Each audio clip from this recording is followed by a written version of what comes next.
Student हम question number 21 का B part करेंगे। यहाँ पे देखिए जी, हमें स्लोप इंटरसेप्ट फॉर्म कहा गया है। मीन हमें इक्वेशन गिवन होगी और हमने इंटरसेप्ट फॉर्म में लेके आना है इसे। स्टार्ट में देखें, यहाँ पे हमें डिफरेंट इंटरसेप्ट फॉर्म दी गई थी, स्लोप फॉर्म दी गई थी 2 पॉइंट 3 पॉइंट, और हमें कहा गया था कि इनको यूज़ करते हुए हमने इक्वेशन आइडेंटिफाई करनी है। जो भी हमने 9 से लेके ऑनवर्ड क्वेश्चन किए उनमें हमने क्या किया कि इन फॉर्म्स को यूज़ करते हुए, इंटरसेप्ट फॉर्म है हमारे पास, इनको यूज़ करते हुए हमने क्या किया, इक्वेशन को आइडेंटिफाई किया। स्ट्रेट लाइन की इक्वेशन को, ट्रायंगल की तीनों साइड की इक्वेशन को, आल्टीट्यूड की इक्वेशन को, परपेंडिकुलर की इक्वेशन को, मिड पॉइंट की इक्वेशन को, डिफरेंट तरह की इक्वेशन को हमने आइडेंटिफाई किया इन रिजल्ट को यूज करते हुए।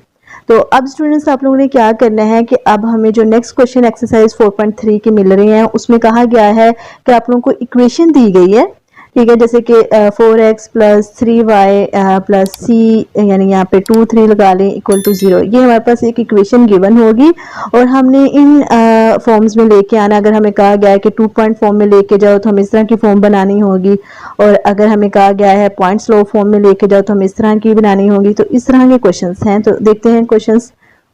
यहाँ पे देखिए, हमें ये इक्वेशन गिवन है और हमें स्लोप इंटरसेप्ट फॉर्म में लेके जाना है, ठीक है।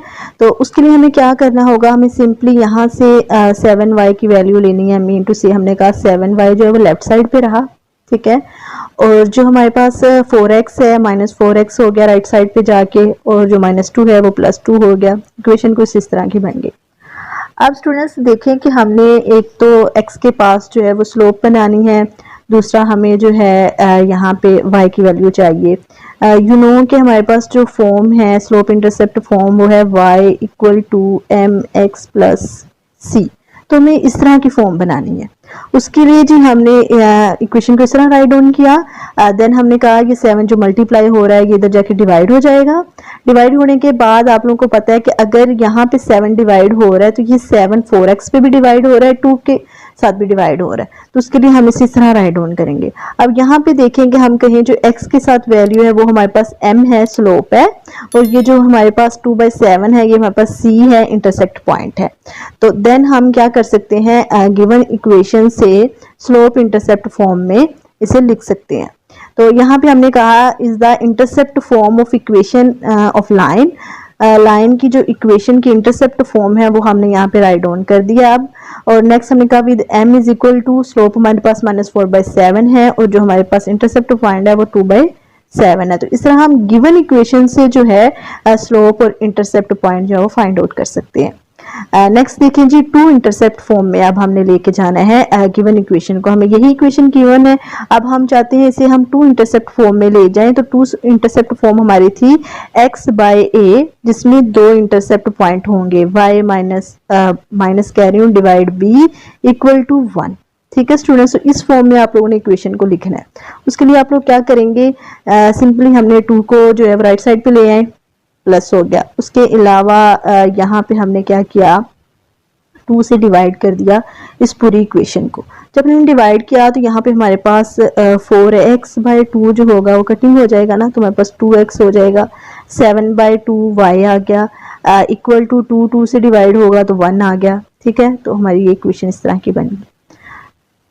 अब यहाँ पे हमने क्या किया जी, x डिवाइड 1/2, क्योंकि अगर हम लिखेंगे ना x 1/2 तो दोबारा यही चीज बन जाएगी। जब हमें ये 2 बटा नजर आएंगे तो हम कहेंगे 2 जो है ऊपर जाके मल्टीप्लाई हो जाएगा, तो ये 2x बन जाएगा ना दोबारा। तो इसका मतलब हम इसे इस तरह राइट डाउन कर सकते हैं। तो इस तरह राइट डाउन किया। नेक्स्ट y के साथ जो वैल्यू थी उसे हमने लिखा है 2/7। जब हम इसको जो है ऊपर लेके जाएंगे तो ये बन जाएगा y 7/2। तो इसलिए हम इस तरह इसे राइट डाउन कर सकते हैं, इक्वल टू 1। तो ये हमारी फॉर्म बन गई ना, x/a plus y/b equal to 1। तो हमें यही फॉर्म तो बनानी थी, 2 इंटरसेप्ट फॉर्म। तो उसके बाद हमने कहा is the 2 intercept form of equation line with a is equal 1/2 and b is equal 2/7। अब इसका मकसद क्या था कि हम क्या कर सकते हैं कि हम गिवन इक्वेशन को राइट डाउन इस तरह करें कि हमें जो है वो इंटरसेप्ट पॉइंट मिल जाए। तो अब इस इक्वेशन से हमने 2 इंटरसेप्ट पॉइंट जो फाइंड आउट कर लिए हैं। नेक्स्ट जी, नॉर्मल फॉर्म।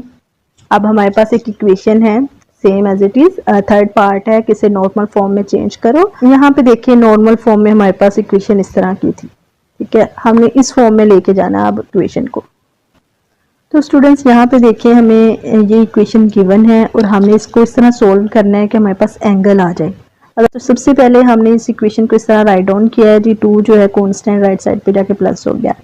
देन हमने जो x के साथ कांस्टेंट और y के साथ जो कांस्टेंट है उसको इस तरह जो है वो सोल्व आउट किया है कि हम इसे डिवाइड कर सकें। डिवाइडिंग अबव इक्वेशन बाय, यहाँ पे हमने x का स्क्वायर, x के जो साथ कांस्टेंट है उसका स्क्वायर प्लस y के साथ जो कांस्टेंट है उसका स्क्वायर, देन अंडर रूट।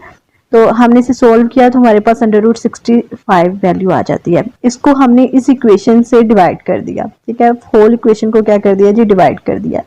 अब हमें यहाँ पे चाहिए cos alpha and sine alpha, ठीक है।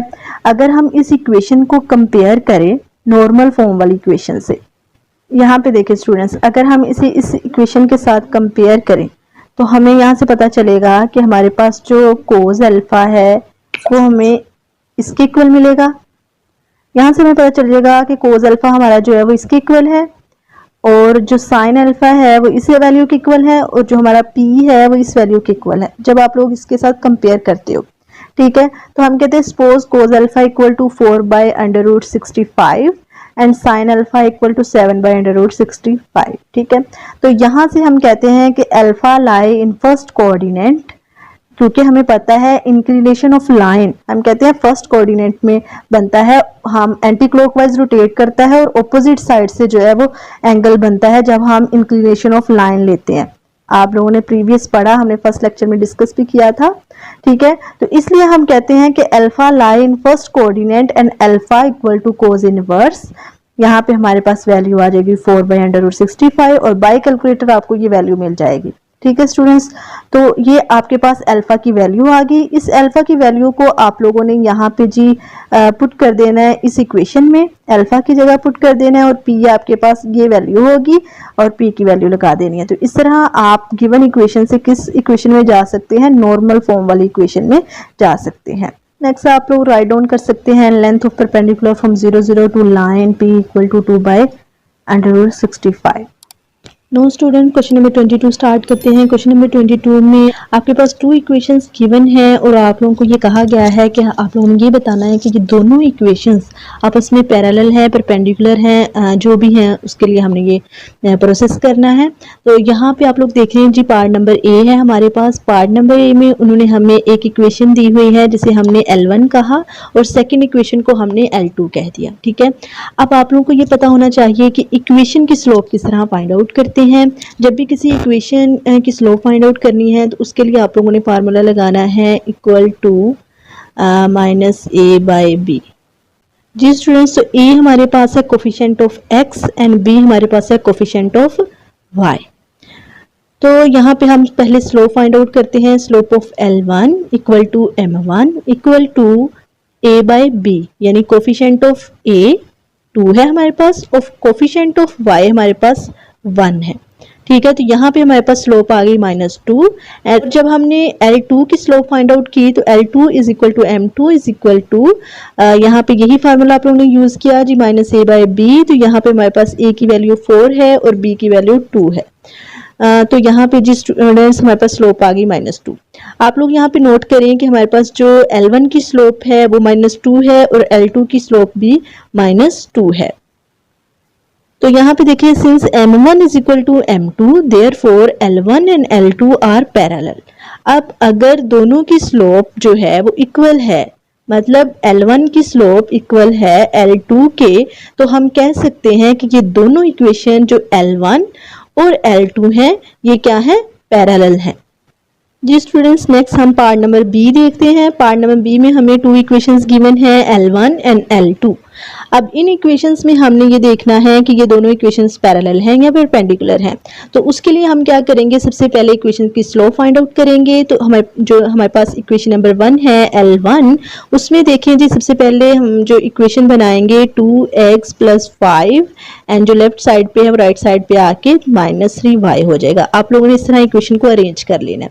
इक्वेशन को अरेंज करने के बाद आप लोगों ने इसकी स्लोप फाइंड आउट करनी है। स्लोप फाइंड आउट करने के लिए आप लोगों ने लेना है coefficient of coefficient of x and coefficient of b।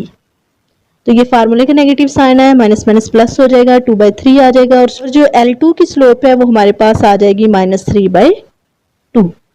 ठीक है स्टूडेंट्स, तो यहाँ पे हमने m1 और m2 जो है वो फाइंड आउट किया। अब यहाँ पे नोट डाउन करें कि हमारे पास जो स्लोप m1 है वो 2/3 है और जो स्लोप m2 है वो 3/2 है और साथ नेगेटिव साइन है। और ये पैरेलल तो नहीं हो सकती क्योंकि दोनों सेम नहीं है, अगर सेम होती तो ये पैरेलल होती, लेकिन ये सेम नहीं है तो हमने जो है ये रिजल्ट अप्लाई किया है m1 m2 का प्रोडक्ट जो है वो इक्वल टू -1 है। अगर ये प्रोडक्ट इक्वल टू -1 है देन हम कह सकते हैं कि L1 and L2 are perpendicular. ये दोनों इक्वेशंस जो हैं वो आपस में क्या है, परपेंडिकुलर है। नेक्स्ट पार्ट नंबर सी देखें जी, लेट L1, हमारे पास 2 इक्वेशंस गिवन है यहाँ पे भी और दोनों इक्वेशंस को आप लोगों ने ये अरेंज किया।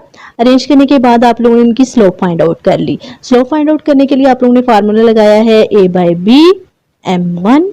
इसमें आप लोगों ने जी coefficient of x and coefficient of y की वैल्यूज को लगाया है। पुट करने के बाद आपके पास slope m1 -1/2 and slope m2 आ गई है 1/2। तो यहाँ पे जी हमें रिजल्ट मिल रहा है कि m1 not equal to m2। ठीक है, एंड m1 m2 को अगर हम मल्टीप्लाई करें तो हमारे पास जो रिजल्ट है वो -1/4 आता है, नॉट इक्वल टू -1। देन हम कह सकते हैं कि L1 and L2 are neither parallel और नॉट परपेंडिकुलर। तो इसी तरह आप लोगों ने जो पार्ट नंबर डी और ई है वो खुद सोल्व कर लेना है। तो बहुत ही इजी है, सिंपली आप लोगों ने स्लोप फाइंड आउट करनी है और देन रिजल्ट अप्लाई करना है और देखना है कि ये परपेंडिकुलर है या पैरेलल।